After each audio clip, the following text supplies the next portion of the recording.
Okay students, आज का जो हमारा टॉपिक है वो है ग्राफिकल रिप्रेजेंटेशन। ग्राफिकल रिप्रेजेंटेशन जो है एक और स्टैटिस्टिकल टेक्निक है। जो हमारे पास डाटा होगा, हमारा प्राइमरी है या सेकेंडरी डाटा है, उसको जब हम विजुअली डिस्प्ले करेंगे तो ये जो हमारा प्रोसीजर है इसको हम कहते हैं ग्राफिकल रिप्रेजेंटेशन। तो ग्राफिकल रिप्रेजेंटेशन होती क्या है? जब हम अपने स्टैटिस्टिकल डाटा को रिप्रेजेंट करते हैं इन पॉइंट्स, लाइंस, एरियाज या कोई भी अदर सिंबल या ज्योमेट्रिकल फॉर्म जो हमारे पास बनती हैं, तो इसको जब हम रिप्रेजेंट करेंगे अपने डाटा को in points, lines, areas, in other symbol या ज्योमेट्रिकल फॉर्म्स, तो ये हमारा कहलाता है ग्राफिकल रिप्रेजेंटेशन। ग्राफिकल रिप्रेजेंटेशन क्यों यूज़ की जाती है कि हमारे पास जो भी इंफॉर्मेशन प्रोवाइड की जाती है फ्रीक्वेंसी डिस्ट्रीब्यूशन में है, या हमने डाटा को टेबुलर फॉर्म में कन्वर्ट कर दिया, तो उसको अंडरस्टैंड करना ज़्यादा इजी है अगर उसको हम ग्राफिकल रिप्रेजेंट करें। तो हमारे पास जो भी डाटा होगा, जो फ्रीक्वेंसी डिस्ट्रीब्यूशन में डाटा होगा या कोई भी टेबल्स में, टेबुलर फॉर्म में हमारे पास डाटा होगा, उसको जब हम अंडरस्टैंड करने की कोशिश करते हैं with respect to graphical representation, या वो डाटा जो ग्राफिकली रिप्रेजेंट किया गया हो, तो उसको हम लोग ईजीली जो है अंडरस्टैंड कर सकते हैं। और इसका एक और फ़ायदा ये है कि मोस्ट ऑफ द पीपल जो है डिस्प्ले या पिक्चर इसको ज़्यादा इजी फाइंड करते हैं किसी भी चीज़ को अंडरस्टैंड करने के लिए। तो इस वजह से हम लोग क्या करते हैं, जो ग्राफिकल रिप्रेजेंटेशन है हमारे पास, फ्रीक्वेंसी डिस्ट्रीब्यूशन है या टेबुलर फॉर्म का डाटा है हमारे पास, उसके लिए most of the people find a visual display and picture more beneficial in comprehending the essential features of a frequency distribution। तो इस वजह से ये कुछ उसके इम्पोर्टेंट पॉइंट्स हैं कि हम लोग ग्राफिकल रिप्रेजेंटेशन जो है वो क्यों कर रहे होते हैं। तो जो हमारे पास विजुअल रिप्रेजेंटेशन है या ग्राफिकल रिप्रेजेंटेशन है, इसको दो मेन ग्रुप्स के अंदर डिवाइड किया जाता है। एक को कहा जाता है डायग्राम्स और दूसरे को कहा जाता है ग्राफ। तो ये हमारे पास उसकी दो टाइप्स हैं विजुअल डिस्प्ले की, ग्राफिकल रिप्रेजेंटेशन की। एक है डायग्राम्स और दूसरे हैं graphs. The difference between diagrams and graphs is that graph is represented in 1, 2 or 3 dimensional form, while graph is represents the data set by a continuous curve। तो basically इन दोनों में जो डिफरेंस है डायग्राम्स और graph में, diagrams में हमारे पास जो डाटा होगा उसको हम 1 डायमेंशन में, 2 डायमेंशन में या 3 डायमेंशन में हम लोग क्या करेंगे, डाटा को रिप्रेजेंट कर रहे होते हैं। और ग्राफ में क्या है, हमारे पास जो डाटा होगा उसको हम एक कॉन्टिन्यूस कर्व के ज़रिए से, अगर इन दोनों का बेसिक डिफरेंस देखा जाए तो हमारे पास जो डायग्राम्स हैं वो हमारे पास जो डिस्क्रीट टाइप ऑफ डाटा है उसके लिए यूज़ किया जाता है, और जो ग्राफ्स हैं वो हमारे पास कंटिन्यूस टाइप ऑफ डाटा जो है उसके लिए यूज़ किया जाता है। तो ये इसको दो आगे देन विजुअल डिस्प्ले को या ग्राफिकल रिप्रेजेंटेशन को दो टाइप्स में डिवाइड किया गया। तो पहली जो टाइप है उसको हम देखते हैं कि जो डायग्राम्स हैं वो क्या हैं और उनको किस तरह से जब हम बना रहे होते हैं तो किस तरह से वो बन रहे होते हैं। इसमें देन डायग्राम्स में आगे कौन कौन से हमारे पास टाइप्स हैं। तो डायग्राम जो है, इसके जो कह लें कि मेन पॉइंट्स हैं, इसको क्यों ड्रॉ किया जाता है, क्या इसकी रीज़न होती है। जब आपके पास सेम काइंड ऑफ डाटा है लेकिन उसमें आपके पास, फॉर एग्जांपल आपके पास दो सिटीज़ हैं, दो सिटीज़ की पॉपुलेशन का डाटा है, वहाँ की कोविड-19 के हवाले से आप लोगों के पास कोई भी डाटा है, तो आपके पास अब क्या है, जब इस तरह से सेम काइंड ऑफ डाटा हो डिफरेंट टाइम पे, डिफरेंट प्लेसेस पे, तो डायग्राम्स जो है यूज़ की जाती है ताकि उन दोनों का कंपैरिजन जो है हम लोग कर सकें। Whenever a comparison of the same kind of a data set is to be made at different time और places, diagrams will be the best suitable way to do so. जब भी आपके पास सेम काइंड ऑफ डाटा होगा, आप उसका क्या करना चाह रहे हो, कंपैरिजन करना चाह रहे हो तो उसको हम लोग क्या करेंगे, डायग्राम्स के हेल्प से उनका जो कंपैरिजन है वो लोग हम लोग कर रहे होते हैं। डायग्राम्स जो है सबसे ज़्यादा सूटेबल हमारे पास रहेंगे जब हमारे पास डाटा है, हमने उसको क्या किया हुआ है, इनटू कैटेगरीज हमने उसको डिवाइड कर दिया, या फिर हमारे पास स्पेशल सीरीज है। तो ये हमारे पास टाइप ऑफ डाटा है कि जिस हमारे पास सूटेबल, हमारे पास जो डाटा सेट है उसको हमने इनटू कैटेगरीज डिवाइड कर दिया। जैसे कि हमारे पास पॉपुलेशन है, पॉपुलेशन को हमने देन सब डिवाइड कर दिया इन सिटीज़ की, डीजी खान, मुल्तान, लाहौर, इसमें इनकी कितनी पॉपुलेशन है। तो हमारे पास इसका जो डाटा है वो सेम काइंड का है जो कि है पॉपुलेशन। और इसी तरह से देन हमने क्या किया, अपनी पॉपुलेशन को देन फर्दर डिवाइड कर दें इनटू सिटीज़। तो हमारे पास जब भी डाटा हो जिसको हम इनटू कैटेगरीज डिवाइड कर दें या स्पेशल सीरीज डाटा हो हमारे पास, उसकी रिप्रेजेंटेशन के लिए हमारे पास जो डायग्राम्स हैं वो बहुत ज़्यादा सूटेबल रहती हैं। तो डायग्राम्स को चार्ट्स भी कहा जाता है, डायग्राम्स या चार्ट। तो डायग्राम्स हैं या चार्ट हैं, ये भी हम तो यूज़ की जाती हैं हमारे पास जब हमने कंपैरिजन करना हो किसी भी दो सेट ऑफ सेम डाटा का, तो उसके लिए हम लोग डायग्राम्स यूज़ कर रहे होते हैं। और बेसिकली जो डायग्राम्स हैं या चार्ट्स हैं ये यूज़ की जाते हैं जब हमारे पास डिस्क्रीट टाइप डाटा हो। तो देन आगे उसके कुछ मेरिट्स हैं, डीमेरिट्स हैं, उसको हम लोग देख लेते हैं। देन आगे इसकी टाइप्स को हम लोग देखेंगे। तो इसके कुछ मेरिट्स हैं या एडवांटेजेस जो हैं, अगर हम इसको देखें, अगर हम पहला जो इसका पॉइंट है, जो भी डायग्राम हम लोग बना रहे हैं इसको नीटली और जो ब्यूटीफुली अगर कंस्ट्रक्ट किया जाए तो ये ज़्यादा एट्रैक्टिव हैं देन द नंबर्स या फ्रिक्वेंसीज के अंदर आप लोग अगर डाटा को रिप्रेजेंट करो तो एज़ कंपैरेटिव जो हमारे पास ग्राफिकल रिप्रेजेंटेशन होती है वो ज़्यादा अट्रैक्टिव होती है। इस वजह से उसके ज़रिए से जो डाटा की अंडरस्टैंडिंग है वो भी ज़्यादा ईजी हो जाती है हमारे पास। और जो विजुअल डिस्प्ले है इसका एक सबसे बड़ा फ़ायदा ये है कि इसका ज़्यादा इफ़ेक्ट है और लॉन्ग लास्टिंग जो है इसका इम्प्रेशन होता है किसी भी मैन काइंड के ऊपर। जो भी रीडर है जब भी अगर वो टेबल्स को देखे उसमें उसने फिगर्स को देखना है तो फिगर्स को याद करना वो थोड़ा सा डिफ़िकल्ट काम है। लेकिन अगर ग्राफिकल रिप्रेजेंटेड हो डाटा हमारे पास विजुअल डिस्प्ले हो तो इसको जो जो रीडर है उसके लिए उसको ज़्यादा देर तक जो है उसके पास क्या रहेगा, जो भी डाटा है वो उसके माइंड में उसकी चीज़ बैठ जाती है। और उसके बाद जो नेक्स्ट इसका पॉइंट है, डायग्राम्स के ज़रिए से जो कंपैरिजन है वो भी हमारा क्या होता है, बहुत ही ज़्यादा इजी होता है। और हमारे पास जब कोई डाटा सेट है, कोई थोड़ा सा बड़ा डाटा सेट हमारे पास आ जाता है तो जो डायग्राम्स हैं वो क्या करते हैं, दे कन्वर्ट द अनवाइडली डाटा सेट इंटेलिजिबल। क्या होगा कि जब हमारे पास डाटा होगा, अगर हमारे पास कोई बहुत बड़ा डाटा आता है तो उसको एक ग्राफ में वो क्या करेंगे, वो कन्वर्ट कर देंगे बहुत ही एक छोटी फॉर्म के अंदर। और उसके बाद जो नेक्स्ट पॉइंट है, जो हमारे पास डायग्राम्स हैं या चार्ट्स हैं ये वाइडली यूज़ किए जाते हैं इन बिजनेस एडमिनिस्ट्रेशन में। उसके बाद इसके कुछ डिसएडवांटेजेस भी हैं, लेकिन उसके एडवांटेजेस ज़्यादा हैं जिसकी वजह से उसको यूज़ किया जाता है बहुत ज़्यादा। They are less accurate than the tabular data form. अब कोई भी फ्रिक्वेंसी डिस्ट्रीब्यूशन है या टेबुलर फॉर्म है हमारे पास, उसमें ज़ाहिर बात है हमारे पास डाटा क्या होता है, एक बहुत ही वाइड रेंज के अंदर होता है। तो डायग्राम्स के ज़रिए से क्या होगा, थोड़ा सा डाटा हमारा कंसाइज हो जाता है जब हम उसको रिप्रेजेंट कर रहे होते हैं, तो थोड़ा सा कंसाइज फॉर्म में हमारे पास रिप्रेजेंट होता है। तो यही चीज़ वहाँ पे कही गई है कि they are less accurate than the tabular data form. और ये चीज़ उन्होंने नीचे एक्सप्लेन भी कर दी, cost, money, time and the amount of information shrinks, कि इसमें जो भी इंफॉर्मेशन है, वो कॉस्ट है, टाइम है, वो समटाइम्स क्या होती है, वो श्रिंक हो जाती है। जो एक्चुअल हमारे पास वैल्यूज़ होती हैं वो उस तरह से रिप्रेजेंट नहीं हो रही होती जिस तरह से फ्रिक्वेंसी डिस्ट्रीब्यूशन में या टेबल्स की फॉर्म में हमारे पास रिप्रेजेंट हो रही होती है। तो ये इसके कुछ थे मेरिट्स और डीमेरिट्स। इसके बाद हमारे पास आ जाएंगे इसकी टाइप्स। तो जो हमारे पास डायग्राम्स हैं या चार्ट्स हैं, तो इसको जब हम रिप्रेजेंट करेंगे तो इसके आगे देन तीन जो है मेन टाइप्स हैं। पहली है इसको वन डायमेंशनल या लीनियर चार्ट्स या डायग्राम जिसको कहा जा रहा होता है। उसके बाद है टू डायमेंशनल और एरियल चार्ट्स और डायग्राम्स कहा जा रहा होता है। देन उसके बाद जो तीसरी टाइप है वो हमारे पास है थ्री डायमेंशनल और क्यूबिक चार्ट्स और diagram.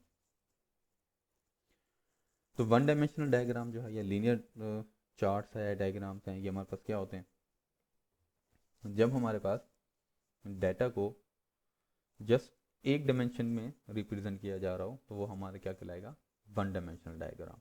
Normally by length of the bar card. Means कि हमारे इसमें हमारे पास क्या होगा, चार्ट्स में हमारे पास बार बन जाते हैं।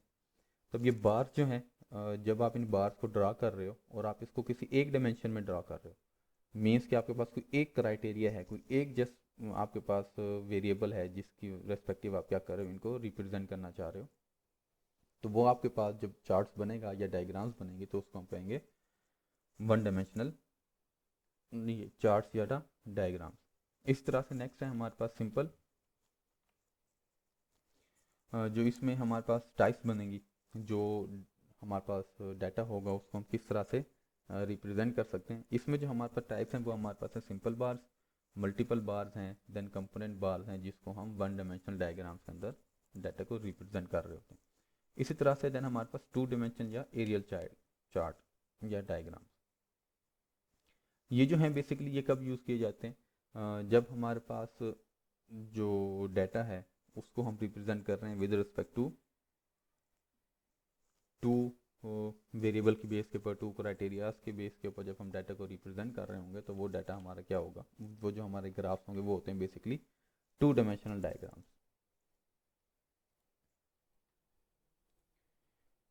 तो टू डायमेंशनल डायग्राम्स जो हैं या एरियल चार्ट्स या डायग्राम्स हैं, ये यूज़ किए जाएंगे जब हमारे पास दो वेरिएबल्स होंगे, दो क्राइटेरियाज होंगे जिसकी बेस के ऊपर हम डाटा को ग्राफिकल रिप्रेजेंट कर रहे होंगे। तो इसमें जो जो सी हमारे पास चार्ट्स की टाइप्स बनती हैं, जो चार्ट्स हम लोग बना रहे होते हैं, वो हमारे पास होता है रेक्टेंगल्स होता है या सब डिवाइडेड रेक्टेंगल्स भी उनको कहा जाता है, स्केल होता है, पिक्टोग्राम है, पाई चार्ट्स हैं, ये सारे हमारे पास जो है बेसिकली टू डायमेंशनल डायग्राम या टू डायमेंशनल चार्ट्स हमारे पास होते हैं। इस तरह से देन हमारे पास है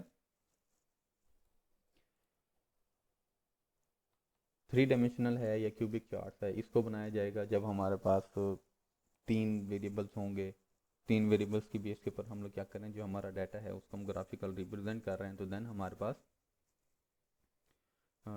जो टाइप्स होंगी चार्ट की जो हम बनाएंगे वो हमारे पास थ्री डायमेंशनल होगी। और थ्री डायमेंशनल में हमारे पास जो वैल्यूज़ होती हैं, जो टाइप्स हमारे पास हैं, वो क्यूब्स की शेप में या सिलेंड्रिक जो सिलेंडर्स की फॉर्म में हमारे पास ग्राफ्स बनेंगे।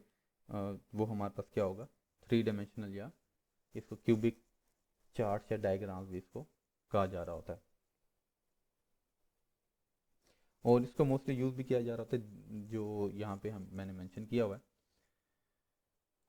these diagrams are used when the variation among the values of the data set to be drawn is so large that the square root of the values fail to reduce the variations।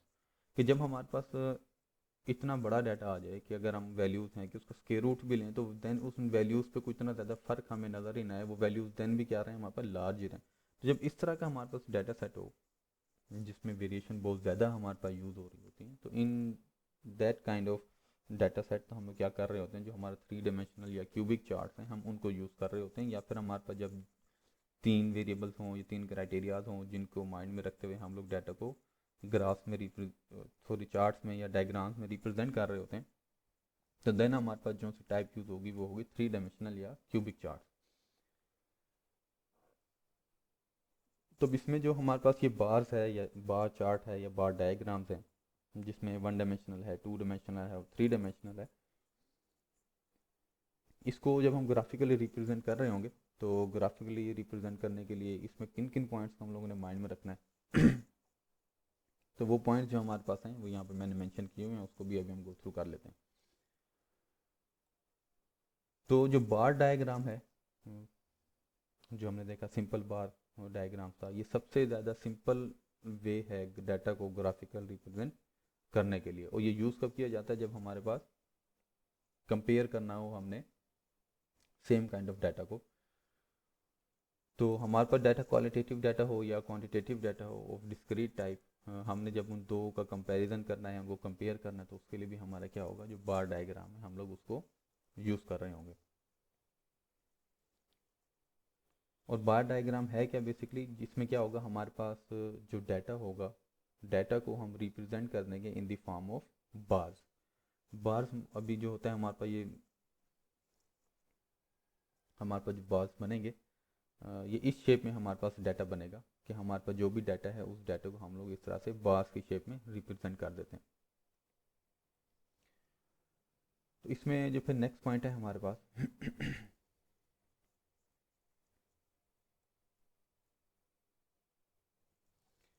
इसमें हमारे पास क्या होगा, जो हमारे पास number of bars हैं या rectangles हैं, इसमें जब हम लोग सिंपल बार चार्ट बना रहे होंगे तो उसमें हर बार की जो विड्थ है वो क्या होगा, यूनिफॉर्म होगी, वो हमारे पास सेम होगी।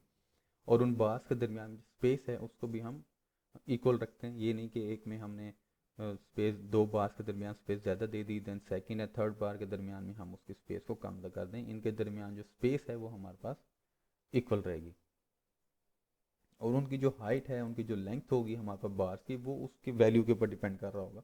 जितनी ज़्यादा वैल्यू होगी उसकी हाइट उतनी, या उसकी लेंथ जो है वो उतनी ज़्यादा होगी।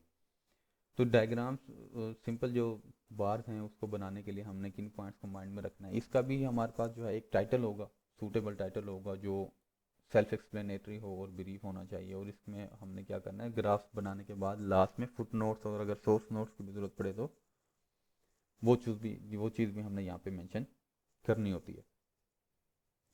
बाकी इसमें जब हम डाटा को बना रहे हैं तो एक्स एक्सिस और वाई एक्सिस के ऊपर दो परपेंडिकुलर लाइंस जो हैं ड्रॉ की जाती हैं। देन उसके बाद जो अप्रोप्रिएट स्केल है वो यूज़ किया जाएगा। अप्रोप्रिएट स्केल का क्या मतलब है, मीन्स कि आपको जो एक्स एक्सिस है वो जीरो से स्टार्ट हो, जीरो के बाद जो फर्स्ट वैल्यू आपने स्टार्ट करनी है वो कौन सी वैल्यू स्टार्ट करनी है, उनके जो इंटरवल्स हैं आपने उन सबको क्या करना है, सेम लेना है। ये जीरो के बाद अगर आपने वन लिया तो वन के बाद आपने टू ही लेना है, क्योंकि आपने जीरो से जो फर्स्ट पॉइंट के दरमियान हमने इंटरवल लेने लिया वो हमने वन का लिया। तो इसी तरह से अगर हम जीरो से के बाद जो एक्स एक्सिस है या वाई एक्सिस है उसके ऊपर हम फर्स्ट वैल्यू ले लेते हैं 10। तो जीरो के बाद जो फर्स्ट पॉइंट है वो 10 हमारे पास आ रहा है। तो 10 से ऑनवर्ड जो वैल्यू आएगी वो हमारे पास 20 आएगी, क्योंकि हमने जो इंटरवल लिया है वो 10 का ले लिया हम उस। तो इस तरह से एक अप्रोप्रिएट स्केल जो है वो हम यूज़ करेंगे डाटा को रिप्रेजेंट करने के लिए एक्स एक्सिस और वाई वाई एक्सिस के ऊपर।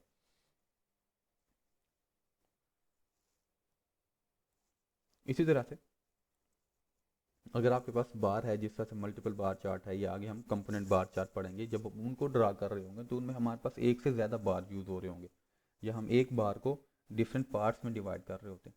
तो इस तरह से जब हम यूज़ कर रहे हों, जब हमारे पास एक से ज़्यादा बार हो यूज़ हो रहे हों, या फिर हम कंपोनेंट्स बना रहे हों एक बार के, तो उसको हम क्या करेंगे, जो डिफरेंट टाइप है हमारे पास, जो डिफरेंट हमारे पास कह लें कि क्राइटेरिया है, उसको हम क्या करेंगे, डिफरेंट शेड या डिफरेंट कलर्स से हम लोग क्या कर रहे होंगे, उनको रिप्रेजेंट कर रहे होंगे, ताकि उन दो के दरमियान क्या हो जाए, डिफरेंस हमें पता चले कि ये जो स्पेसिफिक पैटर्न है या कलर है ये किसको रिप्रेजेंट कर रहा है।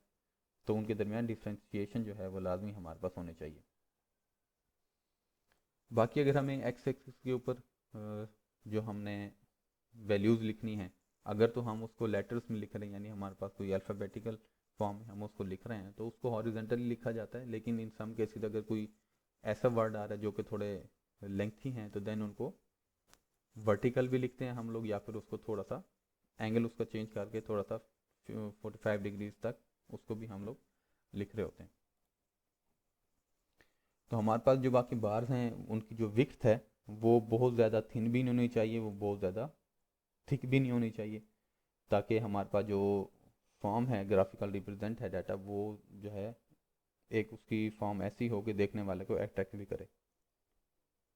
और हमने जो उनके दरमियान स्पेस लेनी है, स्पेस हमने किस तरह से लेनी है, दो बार्स के दरमियान में हमारे पास जो बार की विड्थ है एक्चुअल, तो उसी के इक्वल हो या फिर उसके हाफ के बराबर हो, हाफ से कम ना हो, और उसकी बार की विड्थ जो है उसकी विड्थ से ज़्यादा वो विड्थ विड्थ भी हमारे पास ना आ रही हो। तो इस तरह से ये जो कुछ पॉइंट्स हैं जिनको माइंड में रखते हुए हमने क्या करना है, जो हमारा डाटा है उसको हम लोग रिप्रेजेंट करेंगे in the form of graph या फिर डायग्राम। तो हमारे पास जो सबसे पहली टाइप है वो है सिंपल बार चार्ट, जो हमने ऊपर पॉइंट्स हमने देखे, उन पॉइंट्स को माइंड में रखते हुए अब हम लोग क्या कर रहे हैं, जो सबसे पहली टाइप है हमारे पास, जो कि थी वन डायमेंशनल या लीनियर डायग्राम जो चार्ट हमने को कहा था, उसमें जो सबसे पहली का टाइप है हमारे पास वो है सिंपल बार चार्ट की। तो सिंपल बार चार्ट किस तरह से बनेगा और उसके बारे में कुछ थोड़ी सी जो इन्फॉर्मेशन है वो गिवन है, किसको कब यूज़ किया जाएगा।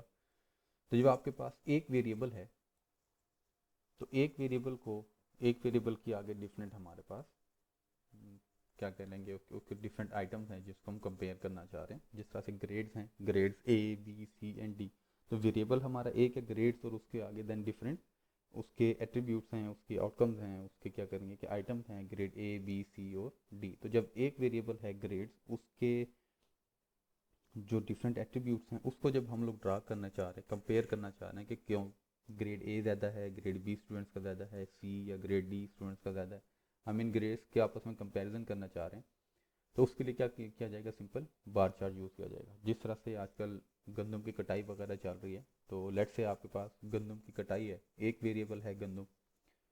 पिछले कुछ सालों में 2017 में, 18 में, 19 में, 20 और 21, अब इन सालों में कितनी गंदम कटाई हो रही है। तो अब हमारे पास क्या है, डिफरेंट ईयर्स हैं, डिफरेंट ईयर्स में गंदम की कटाई। वेरिएबल हमारा एक है जो कि हमारे पास है सिंपली गंदम है, उसकी जो कटाई चल रही है तो कितनी उसकी पैदावार हुई वो हमारे पास ईयर वाइज गिवन है। तो अब हम ईयर वाइज कंपैरिजन करना चाह रहे हैं, भाई किस साल में उसकी जो प्रोडक्शन है वो ज़्यादा हुई थी, इसको ग्राफिकल रिप्रेजेंट करना चाह रहे हैं। तो एक वेरिएबल है, एक वेरिएबल की देन आगे डिफरेंट उसके आइटम्स हैं, उसके एट्रीब्यूट्स हैं, उसके पॉइंट्स हैं, उन पॉइंट्स को हम क्या करना चाह रहे हैं, ग्राफिकल रिप्रेजेंट करना चाह रहे हैं। तो उसके लिए सिंपल क्या होगा, हमारा सिंपल बार चार्ट यूज़ होगा। और इसमें होगा क्या, जो डाटा है उसको हम बार्स में, इन रेक्टेंगल्स जो हमारे पास हैं उसमें हम लोग क्या करेंगे, इसको रिप्रेजेंट करेंगे। और ये जो बार्स हैं जो हमारे पास डाटा सेट होगा उसके अकॉर्डिंग होगा, और जो उनकी लेंथ है बार्स की, उनकी बार्स की जो हमारे पास लेंथ होगी वो अमाउंट ऑफ द वेरिएबल या फिर जो उसकी वैल्यू होगी कि मीन 2017 में, 2018 में, 19, 20 और 21 में कितनी उसकी गंदम की पैदावार हुई, राइस की पैदावार हुई। कोई भी आपके पास जो क्रॉप है आप उसको ले सकते हैं, कोई भी आपके पास डिफरेंट वेरिएबल है, तो उसको हम क्या करेंगे, उनकी जो वैल्यूज़ होंगी उन वैल्यूज़ के रेस्पेक्टिव उनकी लेंथ जो है उसको हम लोग डिसाइड कर रहे होंगे।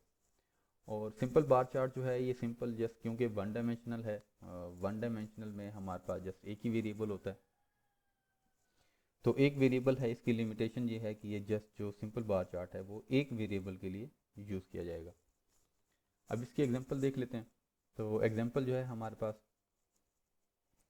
कि ड्रा अ बार डायग्राम या chart of a crop of rice in tons in Pakistan state. के पाकिस्तान में जो राइस की क्रॉप है उसकी जो पैदावार है इन टन्स, वो यहाँ पे हमारे पास डाटा उसका गिवन है कि ये 2000, 2001, 2, 3, 4, 5 और हर साल में कितनी उसकी पैदावार हो रही है, वो पैदावार भी देन हमें नीचे इन टन्स प्रोवाइड की गई है। अब इसको हमने क्या करना है, सिंपल बार चार्ट में इसको कन्वर्ट करना है।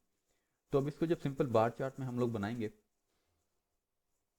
तो इसको जब सिंपल बार चार्ट में बनाएंगे तो ये हमारा इस तरह से बनेगा। इसमें एक चीज़ आपने ख्याल रखनी है कि जब भी हम ये दो लाइंस ड्रॉ करते हैं, एक वाई एक्सिस होता है और एक हमारे पास एक्स एक्सिस होता है। एक्स एक्सिस के ऊपर हमारे पास हमेशा वो वेरिएबल आएगा जो कि, या उस चीज़ को हम रिप्रेजेंट कर रहे होते हैं जो कि इंडिपेंडेंट होती है, और जो डिपेंडेंट वैल्यू है वो हमारे पास वाई एक्सिस के ऊपर आ रही होती है। तो ये इसका एक जनरल क्राइटेरिया है। तो हमारे पास जो अब डाटा गिवन है, इस डाटा में हमारे पास दो चीज़ें प्रोवाइडेड हैं जिसको हमने रिप्रेजेंट करना है सिंपल बार चार्ट के ज़रिए से। एक ईयर है और एक राइस है कि जो प्रोडक्शन है इन टन्स वो हमारे पास गिवन है। तो ईयर है 2000, 2001, 2002, 3, 4 एंड 5। तो हर साल में कितनी पैदावार हुई, देन वो हमें गिवन है 4500 टन, 5700 टन है, 6100 टन है, 6500 टन है, देन 4300 टन है, देन 7800 हमारे पास उसकी जो है प्रोडक्शन है। तब इसमें दो चीज़ें हैं, ईयर्स और राइस। तो इन दोनों में ईयर और राइस में जो ईयर है वो हमारे पास एज आ इंडिपेंडेंट फैक्टर होगा, और टन्स जो है वो हमारे पास डिपेंड कर रहा होगा टाइम पे। ऑब्वियसली कि 2000 में कितनी हुई पैदावार, फिर 2001 में कितनी पैदावार हुई, तो हम ईयर में देख रहे हैं कि उस ईयर में हमारे पास कितनी पैदावार हो रही है। तो इस वजह से जो ईयर्स हैं, जो टाइम है, तो वो हमारे पास क्या आएगा, एक्स एक्सिस के ऊपर हम उनको ड्रॉ करेंगे, और जो राइस हैं वो हमारे पास वाई एक्सिस के ऊपर ड्रॉ हो जाएंगे। तो इसमें हमने एक पॉइंट पढ़ा था कि हम लोग सिंपल क्या करेंगे, हम दो परपेंडिकुलर लाइंस होंगी, एक वाई एक्सिस होगी और एक एक्स एक्सिस हमारे पास होगी। इसमें हमने एक चीज़ का ख्याल रखा था कि अब क्योंकि हमारे पास टाइम है, तो टाइम हमारे पास जो हमारे पास टाइम प्रोवाइड है डाटा में, हमने एक्स एक्सिस के ऊपर जस्ट उसको ड्रॉ कर दिया 2000, 2001, 2, 3, 4 एंड 5। सिंपली हमने क्या किया, जो हमारे पास डाटा प्रोवाइडेड था उस डाटा को लिए जो हमारे पास टाइम था उस टाइम को हमने रिप्रेजेंट कर दिया एक्स एक्सिस के ऊपर, क्योंकि ये हमारे पास इंडिपेंडेंट है। और जो वाई एक्सिस है, वाई एक्सिस के ऊपर हमारे पास आ जाएगी उसकी जो पैदावार है इन टर्म्स। इसमें हमने देखा था कि हमने जो इसमें स्केल यूज़ करना है वो हमने कॉमन स्केल यूज़ करना है। तो वाई एक्सिस के ऊपर जब आप स्केल यूज़ कर रहे होगे तब देखो पहला है ज़ीरो, ज़ीरो से हमेशा स्टार्ट होगा। ये जो आपका इंटरसेक्शन पॉइंट है जहाँ पे एक्स और वाई दोनों एक दूसरे को इंटरेक्ट कर रहे हैं, तो ये पॉइंट आपका हमेशा ज़ीरो से स्टार्ट होगा। ज़ीरो से ऑनवर्ड जब आपने वाई एक्सिस के ऊपर फर्स्ट आपने पॉइंट लिया तो फर्स्ट पॉइंट आपने लिया 1000 का। तो इसी तरह से अब देखें ये जो आपके पास 0 से 1000 तक का जो ये एरिया है, इतना ही आपने 1000 से 2000 के दरमियान आपने ये जो पॉइंट है इस पॉइंट का इंटरवल भी आपने सेम रखना है। और 0 से 1000 के बाद जब आप नेक्स्ट पॉइंट पे जाओगे तो आपने उसको 2000 लिखना है, क्योंकि आपने जो इंटरवल ले लिया वो 1000 के लिए। तो ये इंटरवल आपका क्या चलेगा, सेम चलेगा, आपने इंटरवल को चेंज नहीं करना। तो इंटरवल हम किस तरह से डिसाइड करेंगे, आपके पास जो ये डाटा है इस डाटा में देखें मैक्सिमम वैल्यू कौन सी है। इस डाटा में मैक्सिमम वैल्यू हमारे पास 7800 है। तो उसके रेस्पेक्टिव हमने क्या किया, हम इसको ड्रॉ करेंगे उस पॉइंट तक कि जब हमारे पास ये मैक्सिमम वैल्यू वाला बार बने तो हमारे पास ये जो एक बॉक्स सा बनता है, ये बॉक्स हमारा कंप्लीट होना चाहिए। बॉक्स किस तरह से है वो भी मैं आप लोगों को दिखा देता हूँ। बॉक्स ऐसा सच नहीं, हमने लाइंस दो ड्रॉ करनी होती हैं, लेकिन जब हम ये दो लाइंस ड्रॉ कर रहे हैं तो हमारे पास जो इसका एक बार बन रहा है, अगर हम इसको मैं बॉक्स में अगर इसको बंद करना चाहूँ तो वो इस तरह से होगा। और यहाँ पे भी देन जो मैं एक लाइन ड्रॉ करूँगा ये लाइन हमारे पास आएगी। तो ये देखें अब ये जो मेरे पास एक बॉक्स बन रहा है, मेरे पास जो मैक्सिमम वैल्यू वाला बार है वो इस बॉक्स के अंदर ही रहना चाहिए। आपने यूँ नहीं करना कि आप जो पॉइंट है आपके पास,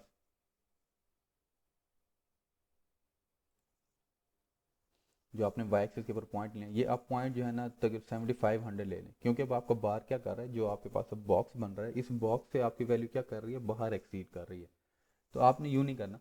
इस वजह से इंटरवल हमने इतना लेना है कि जब हम अपने इस बार्स को ड्रॉ कर रहे हो तो बार्स को ड्रॉ करें तो हमारे पास जो इंटरवल है वो इंटरवल हमारे उस कंप्लीट बार को उस बॉक्स के अंदर ही शो कर रहा हो, उससे बाहर उसको डिस्प्ले ना कर रहा हो।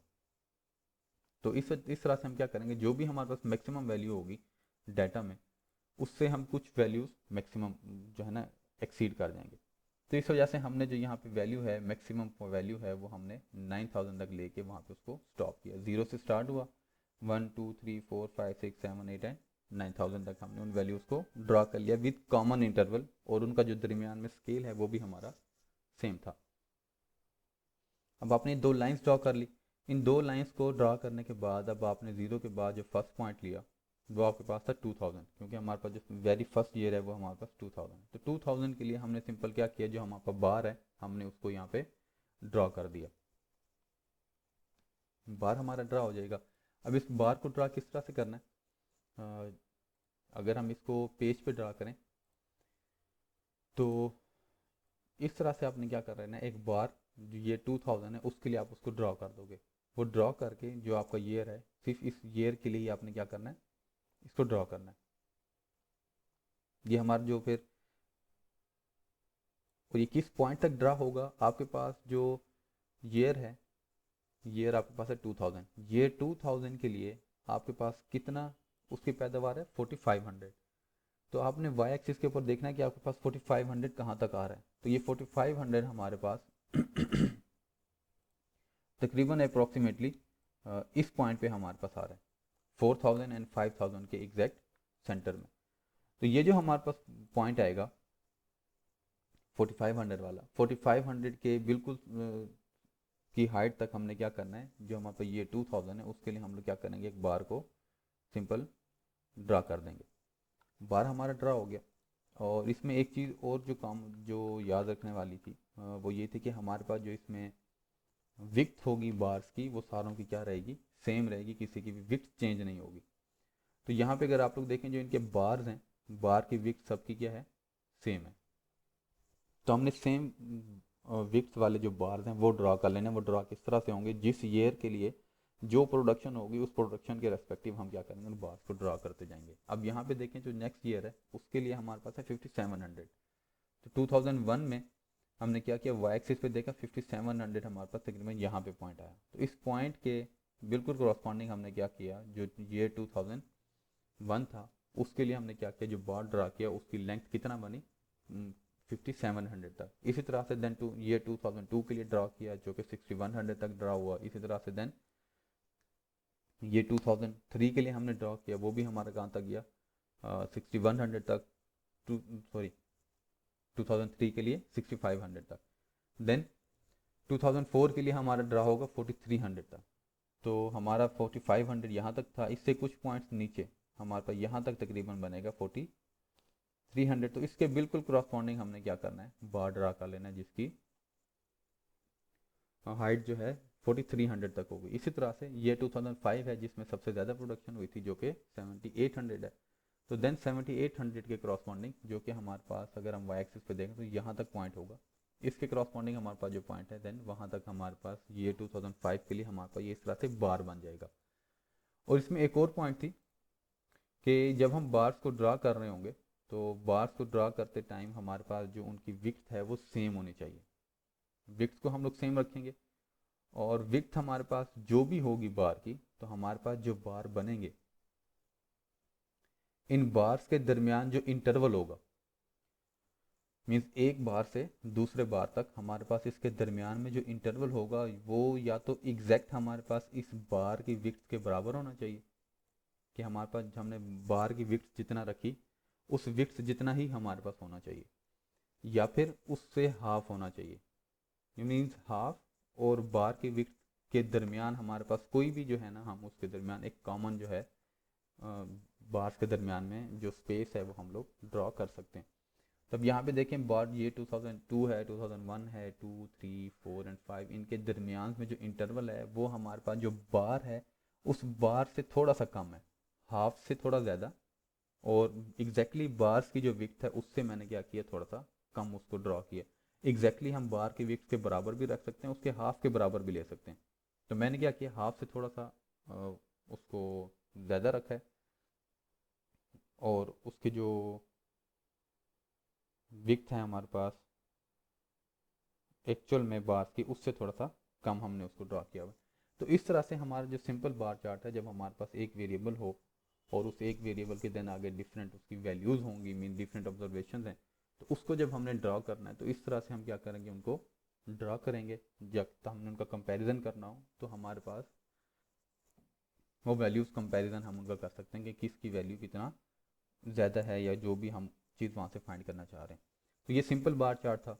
सिंपल हमने क्या करना है, एक वाई एक्सिस पे लाइन ड्रॉ करनी है, एक्स एक्सिस पे लाइन ड्रॉ होगी, देन एक्स एक्सिस के ऊपर जो इंडिपेंडेंट हमारे पास फैक्टर होगा उसको ड्रॉ करेंगे और या इंडिपेंडेंट वेरिएबल होता है, और वाई एक्सिस के ऊपर हमारा डिपेंडेंट फैक्टर या इंडिपेंडेंट जो वेरिएबल है उसको हम ड्रॉ कर रहे होते हैं। तो हमारे पास जो डाटा था वो डाटा था टाइम एंड प्रोडक्शन का क्रॉप की। तो इन ईयर 2000 कितना हमारे पास राइस की प्रोडक्शन हुई वो हमारे पास है। तो ईयर वाइज हमारे पास प्रोडक्शन थी, तो ईयर्स हमारे पास एक इंडिपेंडेंट फैक्टर है और राइस की जो प्रोडक्शन है वो हमारे पास डिपेंड कर रही है टाइम पे कि कौन से साल में कितनी प्रोडक्शन। तो इस वजह से जो हमारे पास इंडिपेंडेंट फैक्टर था टाइम, ईयर जो था हमारे पास, उसको हमने क्या किया, वाई एक्सिस के एक्स एक्सिस के ऊपर ड्रॉ कर दिया, और जो प्रोडक्शन थी हमारे पास राइस की उसको हमने वाई एक्सिस के ऊपर ड्रॉ किया। देन उसके करस्पॉन्डिंग हम लोगों ने क्या किया, जो हमारे पास वैल्यूज़ थी उन वैल्यूज़ के लिए हम लोगों ने क्या किया, उन बार्स को हम लोग सिंपल यहाँ पे ड्रॉ करते गए थे। तो ये वे था एक सिंपल बार चार्ट को बनाने का, जब आपके पास बिल्कुल एक वेरिएबल है और उस एक वेरिएबल के लिए आपके पास देन सिंपल आगे डिफरेंट वैल्यूज़ आपको गिवन है, तो उन वैल्यूज़ के लिए आप किस तरह से एक बार बना सकते हो उसको हम लोग देखेंगे।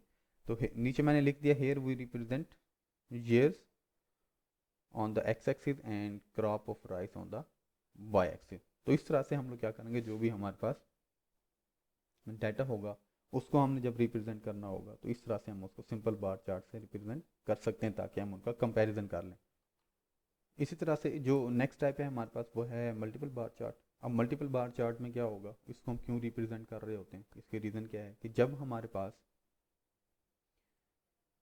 ये इसका पॉइंट है, रीज़न है कि जिसकी वजह से हम इसको यूज़ करें, जब एक मल्टीपल हमारे पास बार है या ग्रुप बार डायग्राम है, ये कब यूज़ की जाएगी, जब हमारे पास सेवरल आइटम्स हैं जिनको हमने कंपेयर करना है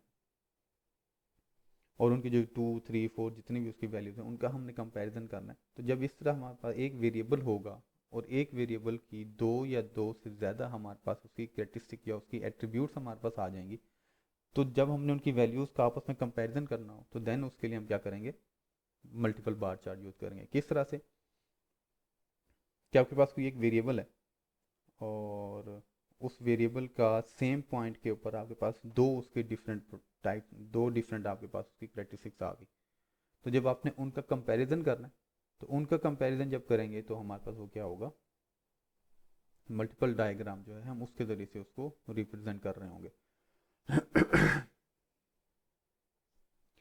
तो इसमें जब हमारे पास हम एक कैटेगरी जो होगी उसको हम सेम कलर से ड्रॉ करेंगे और जो सेकंड कैटेगरी होगी उसको कंप्लीट जो बार्स हमने बनाए थे उस जो सिंपल बार चार्ट था उसी तरह से ड्रॉ होगा, जस्ट हर बार के साथ एक दूसरी भी हमारे पास बार होगा जो उसके साथ बिल्कुल अटैच होगा एट द वन पॉइंट, क्योंकि एक पॉइंट पे हमारे पास अब दो तीन या जितनी भी कैरेक्टरिस्टिक्स हैं वो हमारे पास आ रही होती हैं। जब एक पॉइंट के ऊपर आपके पास दो कैटेगरीज हैं, तीन कैटेगरीज हैं जिसको आप रिप्रेजेंट करना चाह रहे हो ग्राफिकली, तो पहली कैटेगरी के लिए आपने जो भी कलर यूज़ किया, जो भी आपने शेड यूज़ किया, वो आपने क्या करना है पूरे मल्टीपल बार चार्ट में या पूरे चार्ट के अंदर आपने उसको सेम ही रखना है ईच पॉइंट के ऊपर। इसको हम किस तरह से ड्रॉ कर सकते हैं, इसकी जो एग्जांपल है, अब देखें हमारे पास ईयर है। इस ईयर के अंदर टोटल जो हमारे पास टोटल प्रोसीड्स आए, हमारे पास टोटल प्रोसीड्स हैं और हमारे पास जो टोटल कॉस्ट है वो हमारे पास आए। कोई भी कंपनी है वो किसी भी चीज़ के ऊपर उसकी कॉस्ट है, देन उसके बाद उसको जो भी उसकी प्रोसीड्स हैं, जो भी उसको देन वहाँ से रिटर्न हो रहा है वो हमारे पास यहाँ पे मेंशन है। तो इसको जब हम ड्रा करेंगे तो इसको हम लोग किस तरह से ड्रा कर सकते हैं, अब हमारे पास ईयर है और इसको जब हमें ड्रा करना है तो इसमें ईयर में हमारे पास दो कैटेगरीज आ रही हैं, एक टोटल प्रोसीड्स आ रही हैं और दूसरी हमारे पास टोटल कॉस्ट आ रही है। तो इसको जब हम ग्राफिकली रिप्रेजेंट करेंगे तो इसके लिए हम क्या करेंगे, मल्टीपल बार चार्ट को यूज़ करेंगे। तो इसके लिए अब हम क्या कर रहे हैं, मल्टीपल बार चार्ट यूज़ करेंगे। जिस तरह से सिंपल बार चार्ट हमने यूज़ किया था उसमें हमारे पास एक टाइम के ऊपर एक इंटरवल हमारे पास तो एक सिंपल बार चार्ट आया था, लेकिन अब क्योंकि हमारे पास यहाँ पे एट अ टाइम, एक टाइम के ऊपर हमारे पास अब दो जो है डिफरेंट हमारे पास कह लें कि कैरेक्टरिस्टिक्स आ रही हैं, उसको हमने ड्रॉ करना है। तो सिंपल उसी तरह से क्या करेंगे, एक्स एक्सिस और वाई एक्सिस के ऊपर हम लोग एक लाइन ड्रॉ करेंगे और जहाँ पे एक्स एक्सिस और वाई एक्सिस इंटरेक्ट कर रही होगी तो वो पॉइंट आपका जीरो होगा, वो वहाँ से हम उसको जीरो से स्टार्ट करेंगे। उसके बाद अब आपने वाई एक्सिस की लेंथ कितना रखनी है, मैक्सिमम वैल्यू जो है वाई एक्सिस की वो कितना होगी, वो हम लोग देखेंगे कि हमारे पास इस डाटा में मैक्सिमम वैल्यू कौन सी है। इस डाटा में जो हमारे पास मैक्सिमम वैल्यू है, अगर हम उसको गो थ्रू करें तो हमारे पास है 34.2। तो 34.2 हमारे पास मीन्स कि 35 है, तो हम इससे थोड़ा सा एक्सीड करके हम उसको 40 तक ले रहे हैं। तो 40 तक हमें चाहिए, 40 तक हमने वैल्यूज़ को लेना है। अब 0 से 40 तक जो हमने दरमियान में पॉइंट्स लेने हैं उनका इंटरवल आपने एक ही रखना है। आप 10 का ले लें तो 0 से 10 होगा, 10 से 20, 20 से 30, 30 से 40। लेकिन अब क्योंकि हमारे पास वैल्यू कम है तो हम मज़ीद इंटरवल कम कर रहे हैं ताकि हमारे जो बार्स हैं वो मज़ीद जो है ना क्लियर हमारे पास शो डिस्प्ले हो जाए। तो ज़ीरो के बाद जो फर्स्ट पॉइंट हमने एक्स एक्सिस के ऊपर लिया वो हमने लिया 5। 5 के बाद नेक्स्ट जो पॉइंट आया वो आया 10, 15, 20, 25, 30, 35 एंड 40। सेम इंटरवल है और सेम स्केल है, मीन 0 से 5 के दरमियान जो पॉइंट है का डिफरेंस है, जो गैप है, वही 5 से 10 के दरमियान भी हमने गैप लेना है। 10 से 15, 15 से 20, 20 से 25, 25 से 30, 30 से 35, 35 से 40, इन सब के दरमियान जो पॉइंट्स है वो पॉइंट्स आपने कॉमन लेने हैं। इसी तरह से अब जो इसमें हमारे पास जो इंडिपेंडेंट है फैक्टर, वो इंडिपेंडेंट फैक्टर हमारे पास है ईयर। तो ईयर को हम ड्रॉ करेंगे एक्स एक्सिस के ऊपर और वाई एक्सिस के ऊपर हमने क्या करना है, वैल्यूज़ को ड्रॉ करना है जो कि टोटल प्रोसीड और कॉस्ट को हमारे लिए शो कर रहा होगा। अब इनके लिए हमने क्या करना है, यहाँ पे इनके बार्स बनाने। अब हमारे पास यहाँ पे दो फैक्टर हैं, अगर आप लोग देखें तो इन दोनों फैक्टर्स के लिए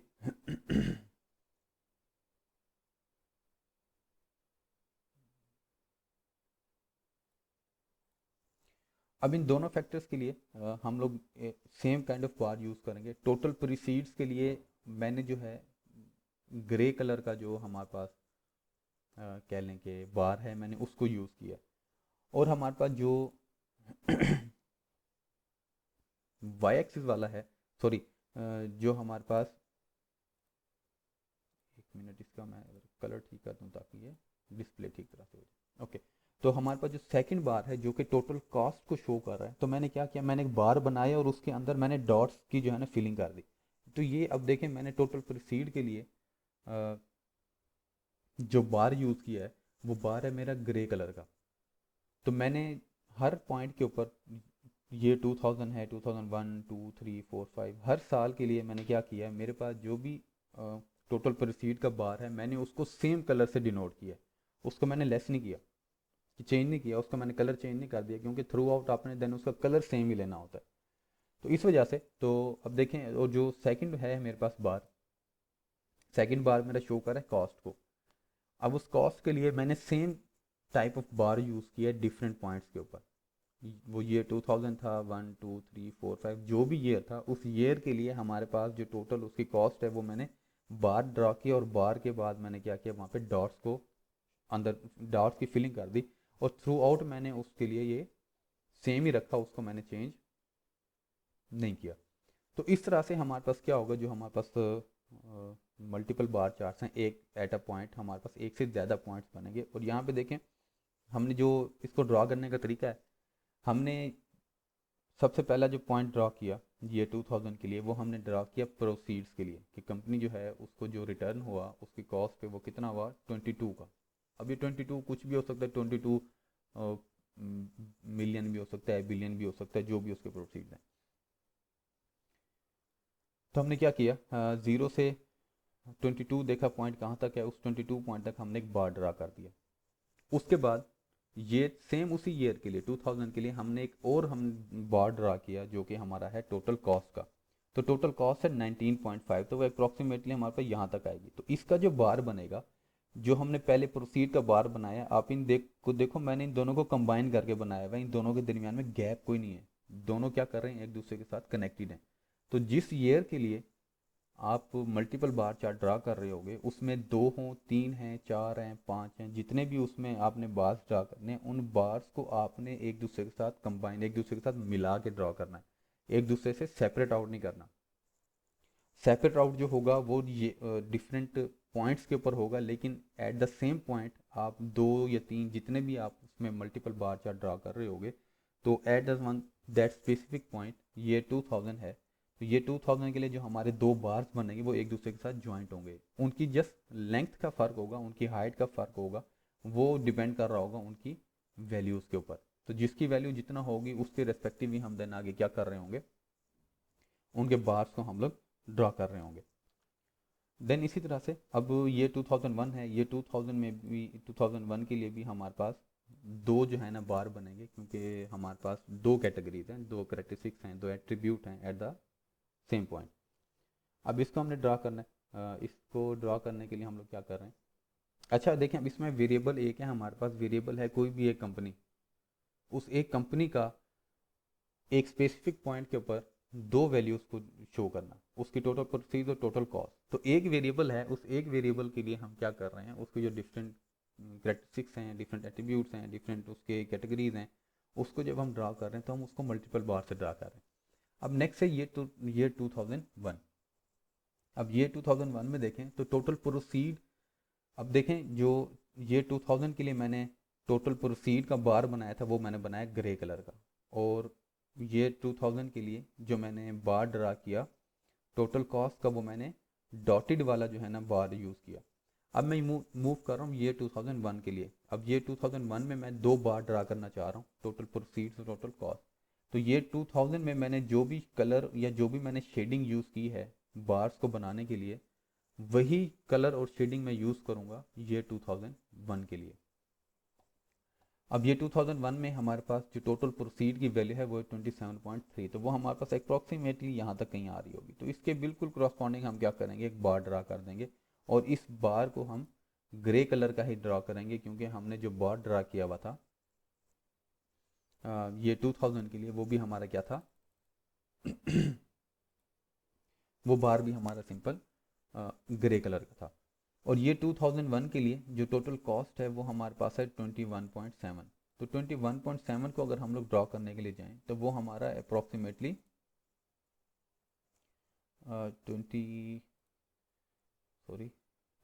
21.7 जो है वो हमारे पास ड्रॉ होगा, ओके, वो है 21.7 अप्रॉक्सीमेटली 22 के बराबर है, जो कि यहाँ कहीं हमारे पास होगा। तो इसके रेस्पेक्टिव मैंने उसका सेकंड बार ड्रा किया। तो अब ये देखें, जो मैंने सेकंड बार ड्रा किया डॉटेड वाला, वो मैंने उसके साथ कंबाइन करके लिखा है। मैंने इन दोनों को डिफ्रेंशिएट नहीं किया, कि इन दोनों को सेपरेट आउट मैंने नहीं किया, क्योंकि एक पॉइंट के ऊपर जो आपने वैल्यूज़ को ड्रॉ करना है वो आपकी जो बार्स ड्रा होंगे वो आपके एक दूसरे के साथ ज्वाइंट होंगे। इसी तरह से ये 2002 के लिए ड्रॉ किया, ये 2003, 4 एंड 5 के लिए मैंने क्या किया, उस डाटा को रिप्रेजेंट कर दिया बार्स के अंदर। अब क्योंकि एक टाइम के ऊपर एक वेरिएबल के दो कैटेगरीज हमारे पास आ रही हैं, तो इस वजह से अब इनका कंपैरिजन किस तरह से होगा, मल्टीपल बार चार्ट होगा। अब ये 2000 में एक कंपनी की प्रोसीड ज़्यादा थी या उसकी कॉस्ट उसकी ज़्यादा आ रही थी, तो अब ये जो हमारे पास ग्राफ बना है, जो हमारे पास डायग्राम बनी है, सॉरी, ये चार्ट हमारे पास बना है, इसके ज़रिए भी हम उसको ज़्यादा ईजिली जो है ना अंडरस्टैंड कर सकते हैं। तो इस वजह से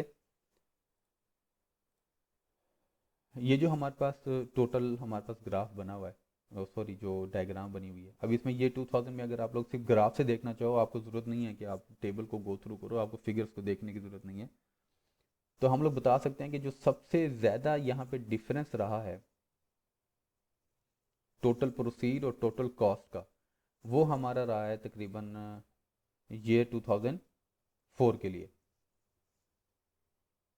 ये 2004 में जो उसकी कॉस्ट थी वो सबसे कम कॉस्ट थी उसकी 26.1, और जो उसका उसको प्रोसीड्स उसके पास है वो आया तकरीबन अप्रॉक्सीमेटली 33 का। तो इसके दरमियान जो डिफरेंस आ रहा है पॉइंट्स का, वो आप देख सकते हो यहाँ पे तकरीबन 7 जो है पॉइंट्स का डिफरेंस आ रहा है।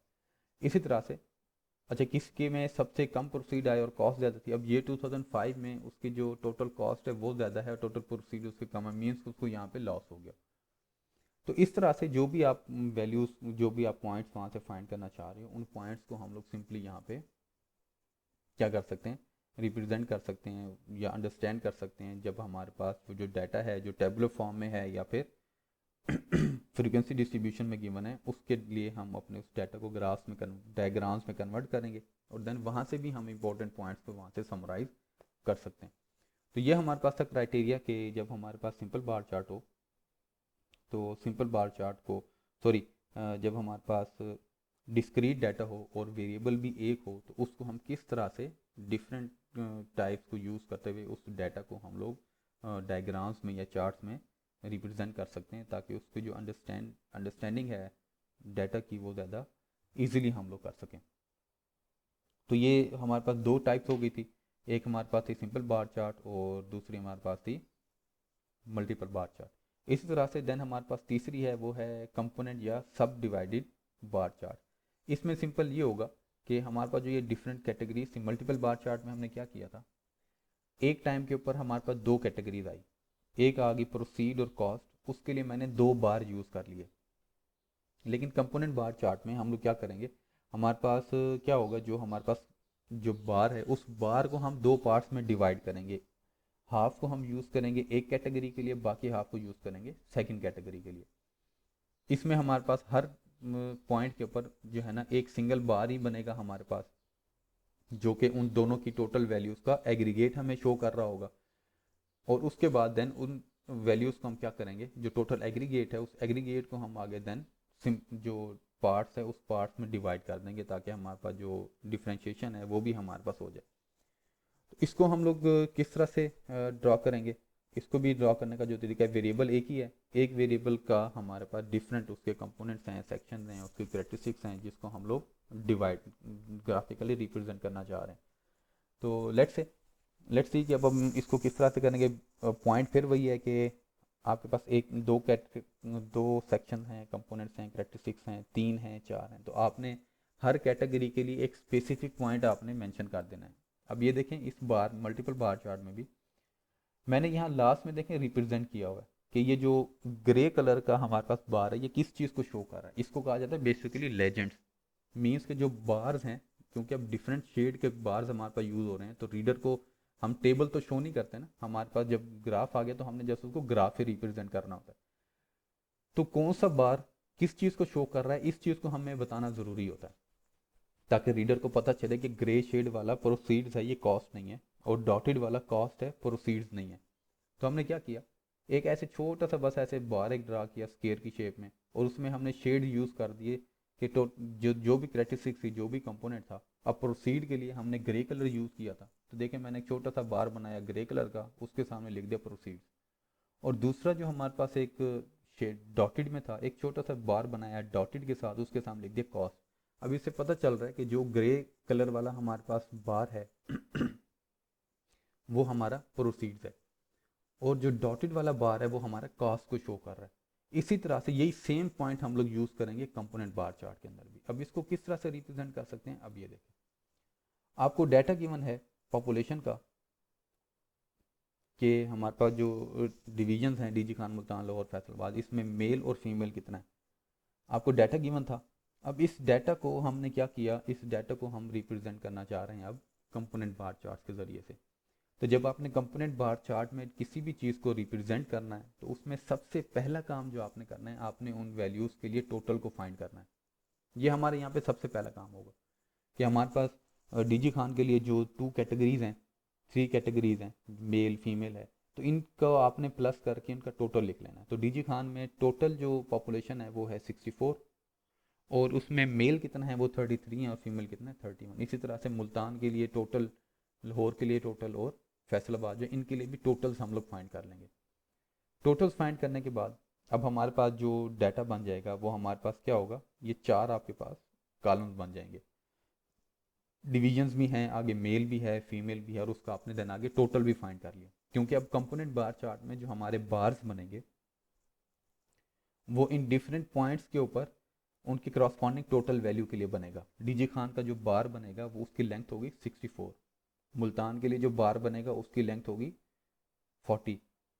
तो इस तरह से हम क्या करेंगे, बार्स को ड्रा करेंगे। अब उसी तरह से एक्स एक्सिस और वाई एक्सिस है, अब वाई एक्सिस के ऊपर हमारा हमेशा क्या होगा, जो डिपेंडेंट फैक्टर होगा वो आएगा, और इंडिपेंडेंट फैक्टर हमारा एक्स एक्सिस के ऊपर आएगा। तो डिवीजन्स हैं, डिवीजन्स हमारे पास इंडिपेंडेंट हैं, और डिपेंडेंट फैक्टर हमारे पास उनकी पॉपुलेशन है। तो इसमें हमारे पास मैक्सिमम वैल्यू है 65। तो अब एक्स वाई एक्सिस के ऊपर जब हम लोग ने पॉइंट्स को ड्रॉ करना है, तो अब हमारे पास क्योंकि मैक्सिमम वैल्यू क्या है 65, तो हमने क्या किया 70 तक उसको लेके ड्रॉ कर लिया। हम इसको सिंपल यहाँ पे ड्रॉ करेंगे, और पॉइंट हमने कितना लिया 10 का, इंटरवल हमारा कितना है 10 का, 0 से 10, 20, 30, 40, 50, 60 70, इंटरवल सेम है। और जब कंपोनेंट बार चार्ट में एक और पॉइंट हमने याद रखना होता है कि जब हम लोग इन पॉइंट्स को ड्रॉ करेंगे, जो हमारे पास ये फैक्टर थे डीजी खान, मुल्तान, लाहौर, फैसलाबाद, तो इसको हम जब जब ड्रॉ करेंगे, तो इसको ड्रॉ करने का तरीका है, बेटर ये है कि आप इसको असेंडिंग ऑर्डर में ड्रॉ करो, मीन छोटी से बड़ी वैल्यू की तरफ ड्रॉ कर जो, वरना अगर आप ऐसा भी ड्रॉ करते तो ठीक है, लेकिन जब क्योंकि मैंने यहाँ पे इसको ड्रॉ किया हुआ असेंडिंग ऑर्डर में, तो ये ज़रा एट्रैक्टिव ज़्यादा है एज़ कम्पेयर टू अगर मैं इसको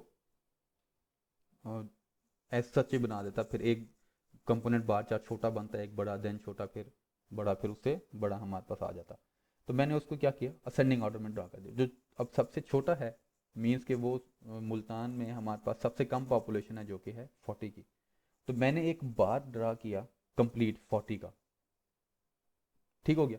ये 40 का मेरा एक कंप्लीट जो है बार ड्रा हो जाएगा। किस तरह से होगा, मैं आपको यहाँ पे इसको अगेन थोड़ा सा बता देता हूँ। चल ठीक है, ये मैंने एक बार ड्रा किया, ठीक है, और हम एज्यूम कर रहे हैं कि इसकी जो वैल्यू है वो कितना है 40। इसको हम शेड भी करते 0। अब हमने क्या किया, मुल्तान के लिए ये हमने एक बार ड्रा किया जिसकी जो हाइट है हमारे पास वो कितना आएगी 40 तक हम लोग इसको ड्रॉ करेंगे। आ गया। अब इस बार को हमने डिवाइड करना है 2 पार्ट्स के अंदर। हमारे पास क्योंकि अब 2 कंपोनेंट हैं, एक है मेल और दूसरा है फीमेल। अब मेल के लिए मैं ग्रे कलर यूज़ कर रहा हूँ, और जो फीमेल है उसके लिए मैं जो वाइट कलर है, मीन्स के जस्ट एक बार ड्रा किया उसको, मैं कोई कलर नहीं, जस्ट उसका वाइट कलर में मैं उसको यूज़ कर रहा हूँ। अब हम ये हमारे पास मुल्तान के लिए एक बार बन गया जो कि 40 तक आ रहा है। अब 40 के बाद हमने क्या करना है, इसको 2 पार्ट्स में डिवाइड करना है। आप कट पॉइंट, अगर फॉर एग्जांपल मेल को लेके आप इसको दो पार्ट्स में डिवाइड कर रहे हो, तो हर डिवीजन के लिए आपने जो कट लगाना है, इस बार को डिवाइड करना है जिस पार्ट्स के अंदर भी, वो आपने मेल्स के रेस्पेक्टिव लगाना है। यूँ नहीं करना कि मुल्तान के लिए आपने मेल की वैल्यू ली जो है कि 21, और 21 के सामने आपने क्या किया, एक लाइन ड्रा करके उससे नीचे वाले एरिया को आपने शेडेड कर दिया। और सेकंड में आपने क्या करना है कि आप फीमेल को लेके कट लगाओ और नीचे फीमेल की वैल्यू आ जाए, ऊपर वाले को आप शेडेड कर दो। आपने इस तरह नहीं करना।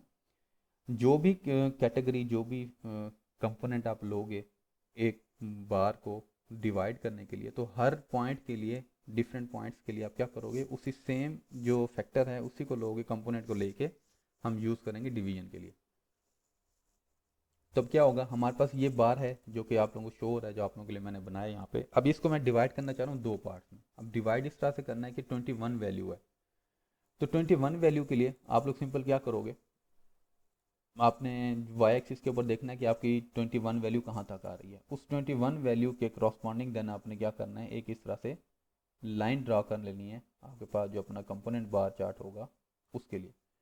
आपने लाइन ड्रा कर दी। अब जो इस लाइन से नीचे वाला एरिया है, अब क्योंकि आपने मेल को यूज़ किया है, तो आप इसके लिए जो भी शेड यूज़ करना चाहो, जो भी कलर यूज़ करना चाहो, मैंने ग्रे कलर यूज़ किया मेल के लिए और वाइट है फीमेल्स के लिए, तो मैंने उसको शेड कर दिया ग्रे कलर के साथ। तो अब सिंपल क्या होगा, जो मेरे पास बार बनेगा वो इस लाइन के रेस्पेक्टिव होगा, और मैं इसको क्या करूँगा, जो मेरे पास क्योंकि ग्रे कलर था तो मैं इसको ड्रा कर रहा हूँ ग्रे कलर के साथ। और ग्रे कलर हमारा जो यूज़ हुआ है वो देखा जाए तो दिस वन, दिस दिस, चल, तो ये ग्रे कलर है जो हम मैंने यूज़ कर दिया। अब ये देखिए मेरा जो बार था, ये जो मैंने बार बनाया था, अब ये मेरा दो पार्ट के अंदर डिवाइड हो गया, एक मेल के लिए और दूसरा फीमेल्स के लिए। अब जो हमने बार डिवाइड किया, तो जो रिमेनिंग है वो तो हमारे पास है ही जस्ट फीमेल के लिए। तो इसी तरह से हमने क्या किया, जो हमारा एक कंपोनेंट चार्ट बार बना था, उस बार को हमने डिवाइड कर दिया देन आगे कंपोनेंट्स के अंदर। अब वो एक कंपोनेंट है, दो कंपोनेंट है, तीन कंपोनेंट है, जितने भी कंपोनेंट्स होंगे उन्हीं के रेस्पेक्टिव हम क्या करेंगे, इन वैल्यूज़ को डिवाइड करते जाएंगे। तो ये क्राइटेरिया था कि जब आपने एक बार चार्ट बनाना है, तो मतलब आप उसके डिफरेंट कंपोनेंट्स हैं और आप उसको रिप्रेजेंट करना चाह रहे हो कंपोनेंट बार चार्ट के अंदर, तो आप लोग उसको देन किस तरह से रिप्रेजेंट कर सकते हो। तो ये हमारे पास पॉइंट्स थे। अब इन पॉइंट्स के ऊपर के हमारे पास डाटा है, उस के हमारे पास एक वेरिएबल है, और उस एक वेरिएबल में अगर एक ही कंपोनेंट है तो उसके लिए हम लोग क्या यूज़ करेंगे, सिंपल बार चार्ट यूज़ करेंगे। अगर हमारे पास एक से ज़्यादा कंपोनेंट आ जाए तो उसमें हम या तो मल्टीपल बार चार्ट यूज़ करेंगे या फिर कंपोनेंट बार चार्ट यूज़ करेंगे। आपको क्वेश्चन में मेंशन भी किया जा सक रहा होता है, या फिर जो आपको क्वेश्चन में मेंशन नहीं है, जस्ट वैल्यूज़ हैं और आपको कहा दिया जाए कि डायग्राम या चार्ट्स बनाए, तो उसके लिए आपको जो सा सूटेबल लगे आप इन दोनों में से ड्रा कर सकते हैं। तो कंपोनेंट बार चार्ट भी है और मल्टीपल बार चार्ट भी है, इनको ड्रा किया जाएगा। और इसके लिए हमेशा क्या है, एक्स एक्सिस और वाई एक्सिस दो आपने लाइंस ड्रा करनी है, और उन दोनों लाइंस में एक्स एक्सिस के ऊपर हमेशा इंडिपेंडेंट फैक्टर को लेंगे और वाई एक्सिस के ऊपर हमेशा डिपेंडेंट फैक्टर हमारे पास आएगा। सिंपल बार चार्ट है हमारे पास, तो सिंपल बार चार्ट में क्योंकि हमारे पास जस्ट एक ही हमारे पास बार है, एक ही हमारे पास कंपोनेंट है, तो उसके लिए हमने क्या करना है, सेम कलर के जो बार हैं वो ड्रा कर देने हैं with respect to their cross values.